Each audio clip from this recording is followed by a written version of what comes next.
Nyinga en Pastor Joseph Agali. Arwaki e chenro mar Pisoko. Pisoko en kama inyalo yude puonj mawuok e muma, kendo inyalo yude tiegruok kawuok e muma, kendo an jawer ibro yudo wende mawuok e muma kamori ei muma. Mora gi muma, puonja muma, kendo tiega gi muma. Arwako. Karombo marwadha noloro aipoto Kademowa katung polo ywa. Kawuono wadwa puonjore Hagar. Ang'eyo ni sewinjo nying mawacho ni Hagar. Seche moko kiwinjo Hagar to rembi ema tetni. Seche moko kiwinjo Hagar to iwinjo ki in kod chingo kendo mor ni e chunyi. Kawuono wadwa puonjore matin kuom Hagar, nikech Hagar e nyako kende e muma manene Jehova Nyasaye ne nowuoyo go wang' gi wang', kendo en e nyako kende mo ok nya Israel mane Jehova Nyasaye owuoyo go bomiyo singruok mana kaka ni nomiyo Ibrahim. En nyako ma wachne ang'e ni waseyweyo mwawito oko. Kawuono tadwaro mondo wapuonjre mana wach achiel kende kuom Hagar. Hagar nyinge maduong' manong'ere mane ng'ama ndike luonge go ok ne luonge ni Hagar, ne ni luonge ni jatich ot. Nene en maid, jatich ot. Kato bende ne nong'eyo ni ka malaika nobiro ne bang'e to penje ni owacho ni an jatich Sara. Akia ka nyingi oselokre kaluwore kod tich mitiyo kata kaluwore kod madharau gi tich mitiyo. Ing'e ji nyalo mi nying mar madharau mana ni kaluwore kod tich mitiyo kata kod gik mitimo. Hagar nene nyinge nene onge i face of the earth. Gima nene en go nene ong'eyo unmade. Hagar nene okalo kuom gik mang'eny.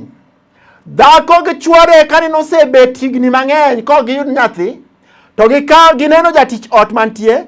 Dhako gi chuore ne nobet e conversation e mbaka moro matin. Bang'e dhako nowacho ni chuore ni adwaro ni kaw jatich ot mwadago ni mondo uriwre kodo mondo onyuol na nyathi. Nyathi konyuol ok en mar Hagar. Nyathi konyuol Sara wachon mano mare. Dichuo ne kopenjo, dichuo ne notimo mana kaka dhako dwaro. Akian mano ne en failure mar Abraham, akian mano ne kaka familia bet achiel okang'eyo. To bang'e dhako kosemako ich, muma wacho ni Sara nochako neno ka ochako jifanya. Ochako nenre ni anere ma adwa kelo wuoyi kata ani madwa kelo nyathi e dalani. Kane noneno kamano, Sara kendo nowuoyo gi chuore. Owacho ni riembe. Akian gima ni chal nade. Hagar en jatich ot. Nowe ni at least oyudo kamonyalo bete. Oweyo ni oyudo dichuo. Dichuo ochiew kode okinyi owacho ni pack your things and go. Akia kama go gin gik misekale konyisi ni pack your things and go. Kamo dhiye okong'eyo. Kamo ae okong'eyo. Hagar nochako wuothe thim kende. Akia ka ngimani osebedo ng'ano making'iyo ngimani tichal ng'ama wuothe thim. Asewuotho e pinje moko tiyudo ni iwuothe piny mar desert. I desert ikia ni in kanye, tikia ni idhi kanye nikech onge map. Hagar oyudore ni en e desert, owuotho kende, onge dalane, onge kamo aye, onge kamo dhiye, oyach to kia no bro timang'o. Kong'i koni onge ng'ato, kong'i koni onge ng'ato, kong'i ugwe onge ng'ato, kong'i nyandwat onge ng'ato. Osebed ong'e ni ngimane orumo nikech kamo dhiye okia. Akia ni gima ni chal kod Hagar. To gima mora gi Hagar, malaika karane luwe to kia. Nyasaye kara ne luwe to kia. Ing'e Nyasachwa e Nyasaye maluwo dhano, kendo ong'eyo jogo misando, kendo ong'eyo jogo masandre, kendo ong'eyo jogo man gi chandruok, kendo jogo makia kama gi ae kod kama gidhi. Jehova Nyasaye nochako luwe mos. Kaka ranyisi ma malaika. Mumachon malaika noyude ka en kende. Malaika oyude koywak nikech ngimane orumo. Malaika openje to, Hagar, ing'eyo ni Nyasaye ong'eyo nyinge. Nyasaye ok luonge ni jatich Ibrahim, jatich Sara. Jehova Nyasaye luonge gi nyinge nikech Jehova Nyasaye ong'eyo nyingwa, Jehova Nyasaye ong'eyo nyingi, kendo nyalo luongi kod nyingi. En Nyasaye mong'eyo gigo mikale, kendo ong'eyo nyingi gimoro amora mikale. Akia ni kale ang'o? Ng'iye bathi, ibro neno ka Jehova ochung'e buti. Ng'iye bathi maber, ibro neno ka Jehova Nyasaye ni kodi, kendo oluongi gi nyingi, kendo openji ni idhi kanye to akanye. Manen penjo manene Hagar ne kodwoko, nikech Hagar ne kia kama ae, kano odwoko ni an gima ng'eyo, akia kama dhiye, aringo, kendo aringo ng'ama tiyo ne Sara. Malaika nonyise weche mabeyo, mage weche madwaro ni ibedgo kawuono. Malaika nonyise, Hagar, dog mondo isandri. Ing'e Nyasaye nyalo miyi msalaba mopogore opogore. Hagar ne nomiye ni odog ir Sara, ochandre e tiend Sara. To nitie kendo gigo ma Nyasaye nonyise. Jehova Nyasaye nonyise in kod ich, to ibro nyuolo nyathi, to ibro nyuolo nyathi mawuoyi. Mano nomiyo Hagar e sanone nong'eyo, kata obedo ni ene thim kamano, ong'eyo ni pregnancy mare bro kawo term mare 9 months banyako nyuol nyathi. Nikech nonyise ni ibro nyuol nyathi mawuoyi. Jehova Nyasaye konyisi ni ibiro nyuol. Kata obedo ni weche tek nade, ibiro nyuol.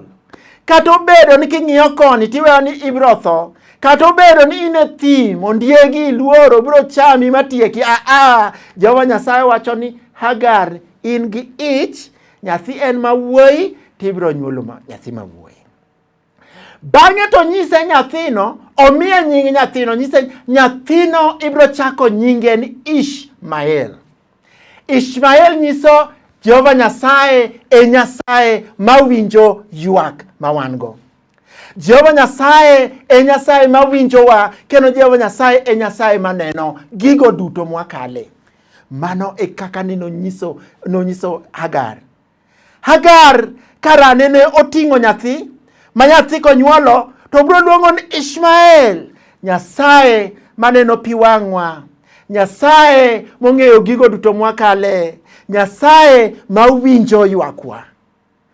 Bang'e nonyise kama, nyathino ok en nyathi mabro bedo kaka kanyna ma e bungu, ma no one will be able to control. Ok obi bedo a slave kaka in a slave. Ang'eyo ni in to in a slave, in jatich, kendi dog mondi be jatich. Nyathi mibro nyuolo obro bedo deliverance mari. Nyathi mibro nyuolo bro miyo ibed ng'ano ma free forever. Ishmael neno wach ni Hagar ni nyathino e nyathi mobro bedo kaka punda ma e bungu. Punda ma e bungu ok dikete majoko. Punda ma e bungu ok diting' ni gin moro. Punda ma e bungu ok dichwad koting'i, kendo ok di rodh seche ma oting'o ni mzigo. Punda ma e bungu en free. To mano e geno manene Nyasaye omiyo Hagar. No nyise nyathi minyuolo e nyathi bro bedo free. Akwayi mondo ibed ng'ano ma free. Te kendo kothi obed jogo ma free, mok bed jogo ma bedo controlled kod any slavery.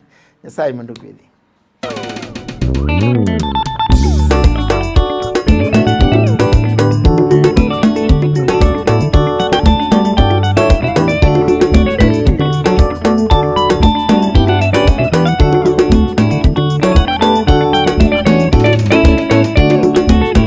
Sara nene onge nyathi,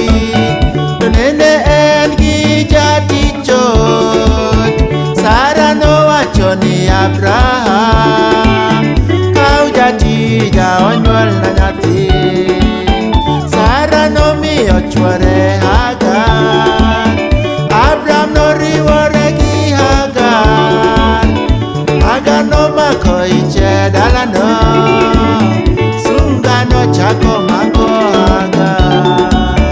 Sara nene onge nyathi, nene en gi jadich ot. Sara nowacho ni Abraham kau datija onyuol na nyathi. Sara nomiyo chwore Hagar, Abraham noriwore gi Hagar. Hagar nomako iche dalano, sunga nochako mako Hagar. Anamenye kwayo mak nyal kwan, asewinjo kit ywakni, aseneno chandruogi, asebiro mondo akonyi. Anamenye kwayo mak nyal kwan, in gi chi biro nyuolo wuoyi, inichak nyinge Ishmael, tiende ni Nyasaye neno.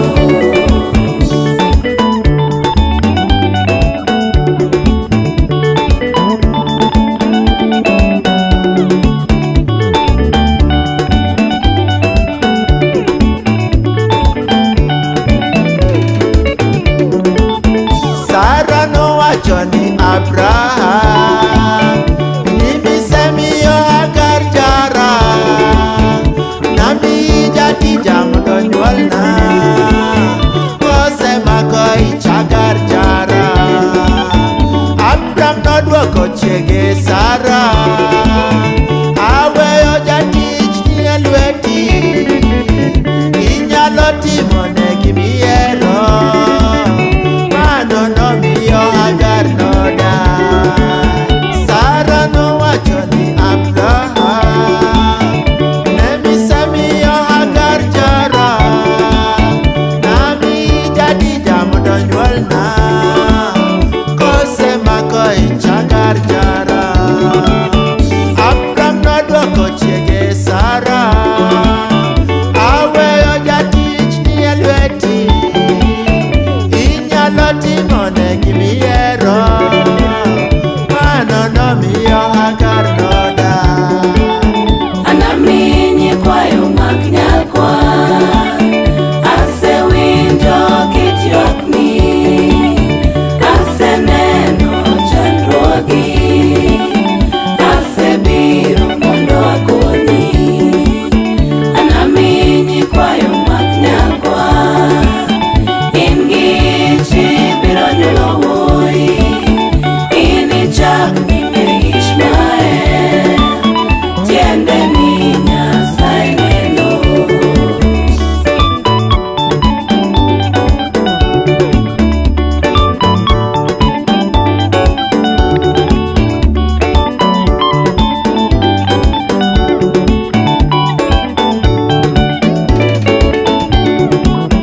Malaika noyudo Hagar e thim soko manie yo Shur. Malaika nopenjo Hagar, iya kanye kini kanye. Malaika nokone Hagar, dogir Sara mondo itagri. Malaika nokone Hagar, dogir Sara mondo itine. Malaika noyudo Hagar e thim soko manie yo Shur. Malaika nopenjo Hagar, iya kanye